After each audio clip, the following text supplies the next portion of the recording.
Hey, what's up, guys? Welcome to the channel. At UFC 274, Tony Ferguson lost his fourth fight in a row. And not only did he lose the fourth fight in a row, he was brutally KO'd by Michael Chandler in the second round. So I wanted to make a video answering the question, is this the end of Tony Ferguson? Now that he's dropped four in a row, people before this fight were dancing on Tony Ferguson's grave, saying it's time for him to hang it up. He doesn't have it anymore. He's lost three in a row. Now he's lost a fourth one, and the fact this fourth one was a scary, brutal KO, people are burying him even more, saying it's time to retire. I'm going to give you my opinion on it because I've actually been a Tony Ferguson defender. You know, I said before the Michael Chandler fight, he's lost to the best in the world. You got to give the guy some slack. He's still a very good fighter. He's losing to the elite of the elite within the lightweight division. So I'm going to give you my updated opinion on it. I'm going to talk about the fight a little bit. I did an hour and a half post-fight after UFC 274. I will link that down in the description if you want to go check that out. Talk about all the notable fights on the card, including this one. But this just really sucks. I mean, Tony Ferguson has now lost four in a row. We have to watch Tony Ferguson get brutally KO'd by what was a front kick, I guess, but it was more like an NFL punt, and it just shut Tony Ferguson's lights out. And then on top of that, afterwards, we got to watch Rose Namajunas versus Carlos Barza 2, which was one of the worst fights I've ever seen. But Tony Ferguson has gave us so many great memories, and it sucks that the guy never truly competed for the undisputed lightweight title. You look at Tony Ferguson's amazing run. He won 12 fights in a row. Edson Barboza, Lando Venata, Rafael Dos Anjos, Kevin Lee for the interim lightweight title. He became the interim lightweight champion. A lot of people don't even remember that fight. He was losing early in that fight, and he came back to win, to submit Kevin Lee. Amazing performance in that fight. And then he was supposed to fight Khabib Nurmagomedov, and they were going to crown an undisputed champion. Khabib wasn't the champion. I think Conor had just technically been stripped, but Tony was never elevated to the undisputed champion. It was kind of a weird scenario, if I remember correctly. And a week or so before the fight, Tony Ferguson trips on a cable and blows out his knee. He's unable to fight Khabib. The UFC strips him of his interim lightweight title, and they crown Khabib the champion when he defeats Al Iaquinta at UFC 223. And then one of the biggest travesties of Tony Ferguson's career is the fact that he fought on the same card as Khabib Nurmagomedov, UFC 229.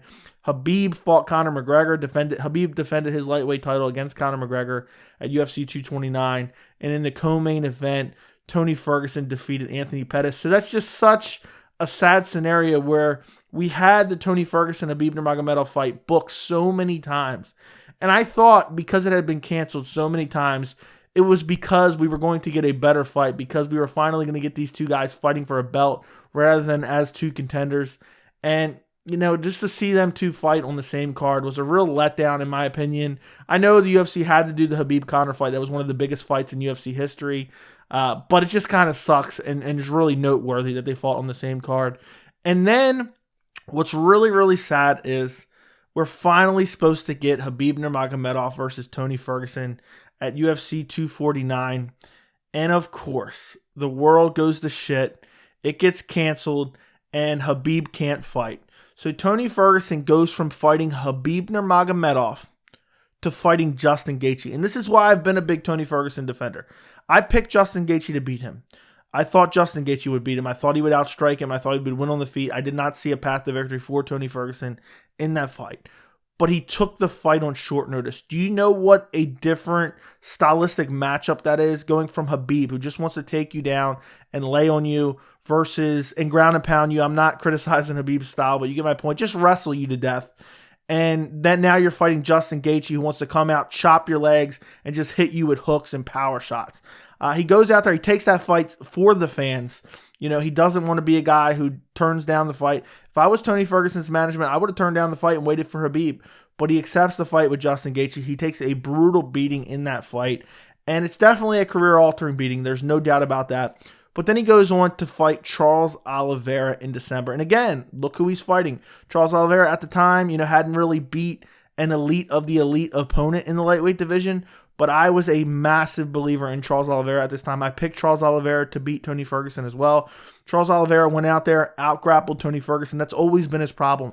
You go back to 2014, Danny Castillo took him down for 3 rounds straight.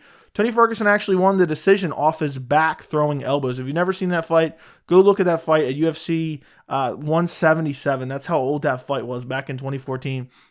But he goes out there against Charles Oliveira, gets out grappled. Charles Oliveira even has him in a full-on extended armbar, and Tony Ferguson refuses to tap. But look where Charles Oliveira is now. Then he loses to Beneil Dariush. I picked Tony Ferguson. I thought he would beat Beneil Dariush.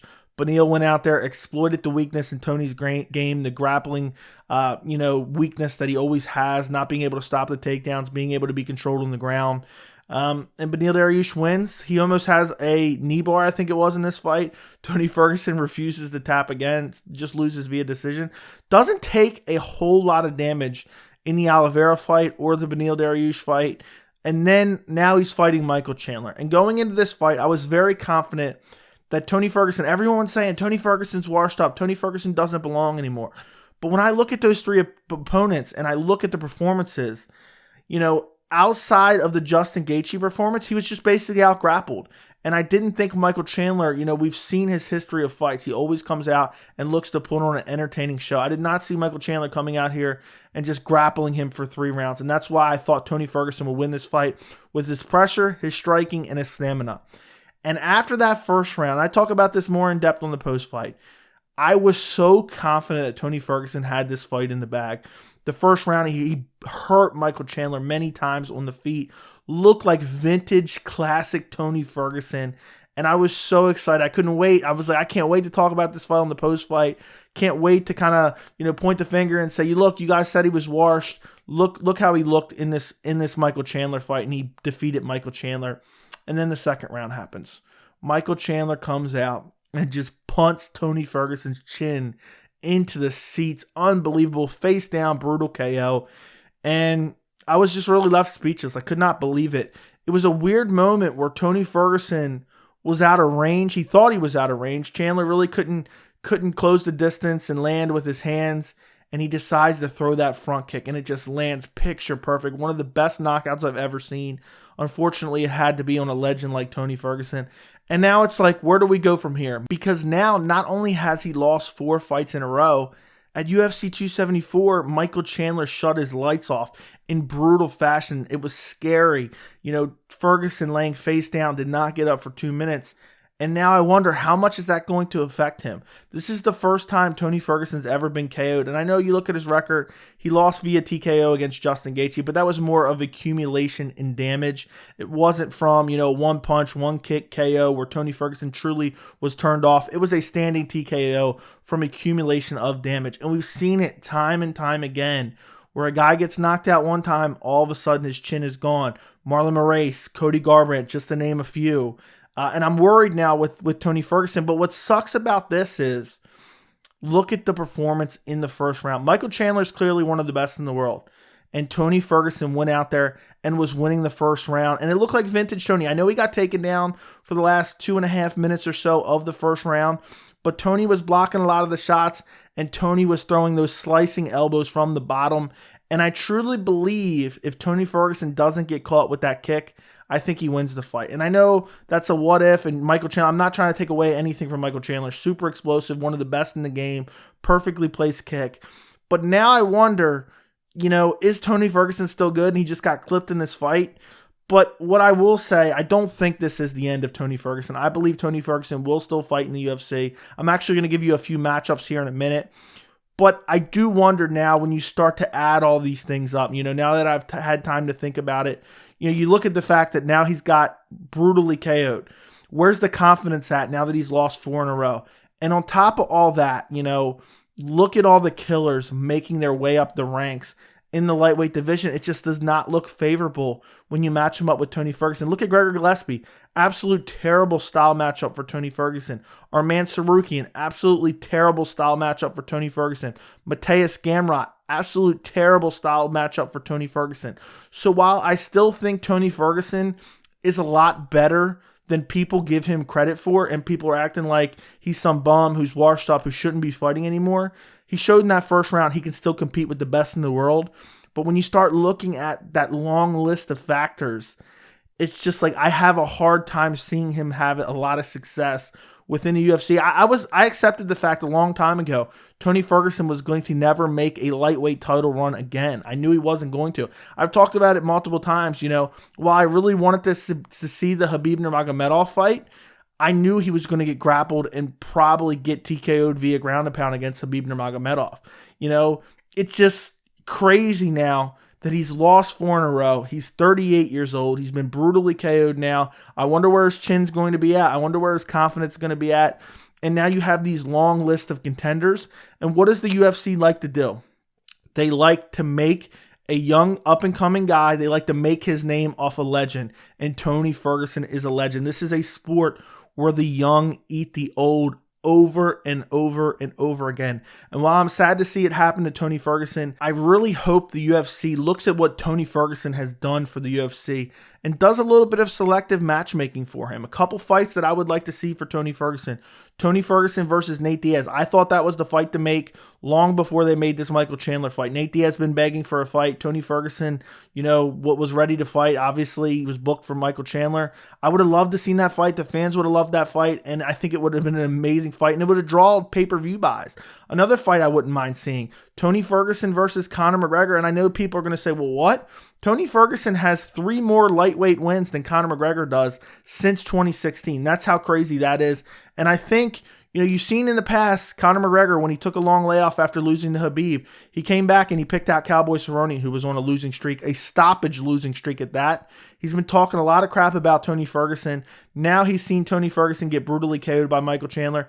It might be the time where Conor McGregor says, you know what, I'm coming in off a leg break. Let me fight Tony Ferguson. I would love that for Tony Ferguson, even if that's his last fight, even if he loses. I would love to see him get a big money fight to end his career. And here's 2 more fights before I end the video. I wouldn't mind seeing him against Cowboy Cerrone. I know Cowboy Cerrone is probably going to get rebooked against Joe Lozon. Win or lose, Cowboy Cerrone says he has 2 fights left on his UFC contract. So if he loses or wins to Joe Lozon, why not book him against Tony Ferguson? That's a rematch of 2 UFC legends. And one last option I came up with, Nick Diaz. If Nick Diaz wants to fight one more time, which there's been talk that Nick Diaz still wants to fight. I don't necessarily want to see him fight after that Robbie Lawler performance, but I wouldn't mind seeing Tony Ferguson versus Nick Diaz, and that would draw pay-per-view buys for the UFC. Regardless, I think Tony's going to keep fighting. I don't think Tony's going to retire. Hopefully the UFC gives him some decent winnable matchups, because I don't want to see him against an Arman Saruki, Mateus Gamrot, Gregor Gillespie. I'm going to cry if we have to see those matchups. I really don't want to see those matchups. But let me know what you guys think in the comments. Let me know who you would like to see Tony Ferguson fight next if he does fight again. And don't forget to like the video, and thank you so much for watching.